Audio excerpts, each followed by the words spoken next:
आणि पाठीत खंजीर खुपसणाऱ्याच्या काळजात अजित पवारांची कट्यार।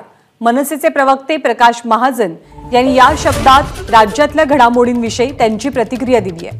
घरं फोडणाऱ्या शरद पवारांबद्दल सहानुभूती बाळगण्याची गरज नसल्याचं वक्तव्य सुद्धा प्रकाश महाजन यांनी केलंय। आयुष्यभर स्वतःच्या राजकीय स्वार्थासाठी लोकांच्या पाठीत खंजीर खुपसणाऱ्या पवार साहेबांच्या काळजात काल निवडणूक आयोगाच्या निकालानं अजित पवारनं कट्यार घुसवली असं माझं मत आहे।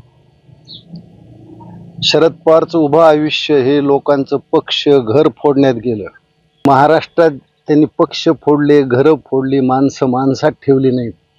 महाराष्ट्रात जातीची विषवल्ली त्यांनी पेरली, त्याला खत पाणी दिलं, समाज समाजात भिडवला, जात जातीत भिडवली। आज त्या शरद पवारला उतार वयात हे सगळं जे पेरलं आहे तेच पीक कापावं लागतं।